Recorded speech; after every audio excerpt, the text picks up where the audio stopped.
বাংলাদেশের জ্বালানি তেলের সংকট এখন আর কেবল খবরের কাগজের শিরোনাম নয়, এটি আমাদের জীবনের প্রতিদিনের অংশ হয়ে দাঁড়িয়েছে। রান্নাঘর থেকে শুরু করে রাস্তাঘাট সবখানেই এর প্রভাব চোখে পড়ছে। এই সংকট হঠাৎ করে তৈরি হয়নি, বরং বহু বছরের পরিকল্পনার অভাব, অবকাঠামো সীমাবদ্ধতা এবং বিদেশের উপর অতিরিক্ত নির্ভরতার ফলেই এটি ধীরে ধীরে গড়ে উঠেছে। আন্তর্জাতিক বাজারে তেলের দাম বাড়লেই বা মধ্যপ্রাচ্যে সামান্য অস্থিরতা তৈরি হলেই তার প্রভাব সরাসরি এসে পড়ে আমাদের দেশে। আর এই বাস্তবতাকে চরমভাবে সামনে এনে দিয়েছে সম্প্রতি ইস্টার্ন রিফাইনারি লিমিটেড বন্ধের ঘোষণায়। ইরান যুক্তরাষ্ট্রের দ্বন্দ্ব আর ২০২৬ সালের অস্থির বিশ্ব পরিস্থিতির জের ধরে কাঁচামালের আমদানি বন্ধ হয়ে যাওয়ায় দেশের একমাত্র এই তেল শোধনাগারটি প্রায় থমকে দাঁড়িয়েছে। আজকের ভিডিওতে আমরা জানার চেষ্টা করব দেশের একমাত্র রিফাইনারি প্রতিষ্ঠান ইস্টার্ন রিফাইনারি লিমিটেড সম্পর্কে।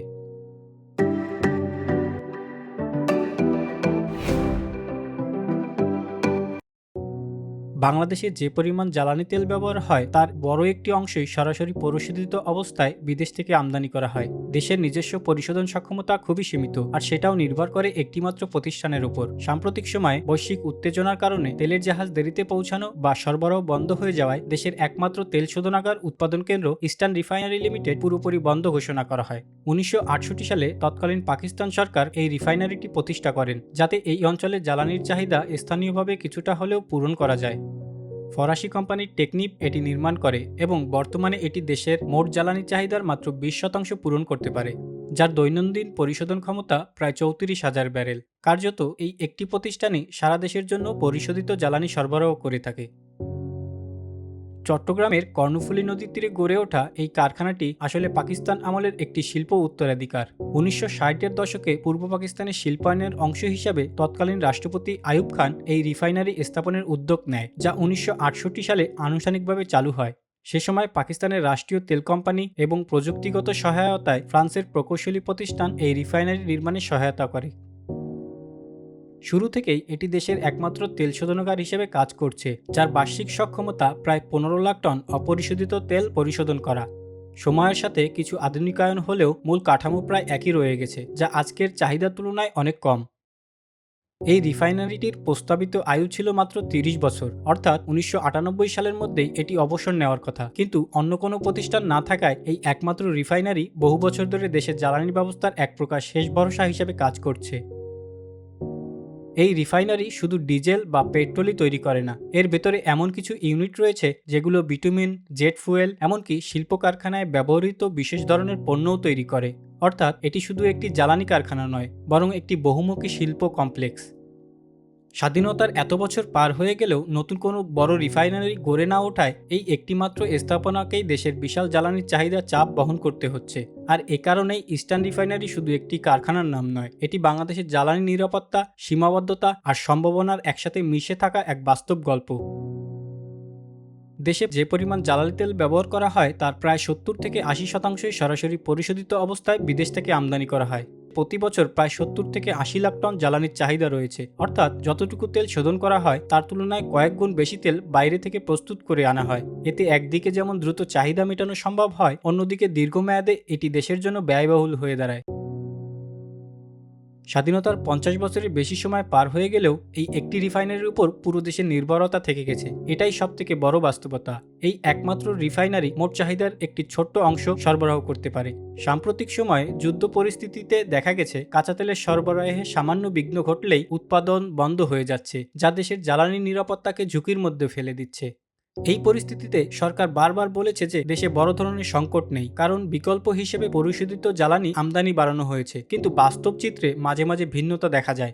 পাম্পে দীর্ঘ লাইন, জ্বালানি রেশনিং, এমনকি কিছু ক্ষেত্রে আতঙ্কে অতিরিক্ত মজুত করার প্রবণতাও তৈরি হয়েছে। স্বাধীনতার ৫৪ বছরে কেন দ্বিতীয় তেল শোধনাগার তৈরি হলো না? আসলে এর পেছনে একক কোনো কারণ নেই, বরং বহু স্তরের জটিলতা কাজ করেছে। প্রথমত, একটি আধুনিক রিফাইনারি স্থাপন করতে বিপুল পরিমাণ অর্থ লাগে, হাজার হাজার কোটি টাকা বিনিয়োগ প্রয়োজন, যা দীর্ঘদিন ধরে সরকারের জন্য বড় চ্যালেঞ্জ ছিল। দ্বিতীয়ত, পরিকল্পনা থাকলেও বাস্তবায়নের দীর্ঘসূত্রিতা এবং সিদ্ধান্তহীনতা বড় বাধা হয়ে দাঁড়িয়েছে। ২০১০ সালেই দ্বিতীয় ইউনিট তৈরির সিদ্ধান্ত নেওয়া হলেও বছরের পর বছর কেবল পরিকল্পনা আর সমীক্ষার মধ্যেই তা আটকে ছিল। এর সাথে যোগ হয়েছে অর্থায়নের সমস্যা। বিদেশি বিনিয়োগকারীরা নানা কারণে আগ্রহ দেখায়নি, কখনো রাজনৈতিক অনিশ্চয়তা, কখনো নীতিগত দুর্বলতা, আবার কখনো প্রকল্পের আর্থিক ঝুঁকি তাদের পিছিয়ে দিয়েছে। নীতি পরিবর্তন এবং ক্ষমতার পালাবদলের কারণে প্রকল্প বারবার থমকে গেছে, ফলে একসময় প্রকল্পের খরচ কয়েক গুণ বেড়ে যায়। ইস্টার্ন রিফাইনারি বন্ধ হয়ে যাওয়ার মূল কারণ আসলে খুব সহজ। এই রিফাইনারি নিজে তেল উৎপাদন করে না, বরং বিদেশ থেকে কাঁচা তেল এনে তা শোধন করে। কিন্তু সাম্প্রতিক সময়ে মধ্যপ্রাচ্যের সংঘাত এবং আন্তর্জাতিক পরিস্থিতির কারণে কাঁচা তেলের জাহাজ সময়মতো বাংলাদেশে পৌঁছাতে পারেনি, ফলে ধীরে ধীরে রিফাইনারির মজুদ কমে যেতে থাকে এবং একসময় তা প্রায় শেষ হয়ে যায়। শুরুর দিকে কর্তৃপক্ষ চেষ্টা করেছিল যেভাবেই হোক উৎপাদন চালিয়ে রাখতে। ট্যাঙ্কের নিচে জমে থাকা অবশিষ্ট তেল, যাকে ডেড স্টক বলা হয়, এমনকি পাইপলাইনে আটকে থাকা সামান্য তেল দিয়েও কিছুদিন কাজ চালানো হয়েছিল। কিন্তু এই ধরনের তেল ব্যবহার করা ঝুঁকিপূর্ণ, কারণ এতে ময়লা থাকে যা যন্ত্রপাতির ক্ষতি করতে পারে। শেষ পর্যন্ত পরিস্থিতি এমন জায়গায় পৌঁছায় যে নিরাপত্তার ঝুঁকি এড়াতে উৎপাদন পুরোপুরি বন্ধ করে দেওয়ার ঘোষণা দেওয়া হয়। বিশেষ করে মধ্যপ্রাচ্যের গুরুত্বপূর্ণ তেল পরিবহন পথগুলোতে বিঘ্ন সৃষ্টি হওয়া সরবরাহ ব্যবস্থা ভেঙে পড়েছে। ইস্টার্ন রিফাইনারি পুনরায় চালু করা কোনো অসম্ভব বিষয় নয়, বরং এটি অনেকটাই নির্ভর করে সরবরাহ ঠিক হওয়া, মজুদ তৈরি করা এবং সঠিকভাবে কারিগরি প্রস্তুতি সম্পন্ন করার উপর। এই তিনটি বিষয় ঠিক থাকলেই অল্প সময়ের মধ্যে রিফাইনারি আবার স্বাভাবিক কার্যক্রমে ফিরে আসতে পারে। সবকিছু মিলিয়ে পরিষ্কারভাবে বোঝা যায় বাংলাদেশের তেল সংকট একদিনে তৈরি হয়নি, আর এর সমাধান খুব জটিল। একদিকে দেশের একমাত্র শোধনাগার ইস্টার্ন রিফাইনারি এর সক্ষমতা, অন্যদিকে বাড়তে থাকা জ্বালানি চাহিদা।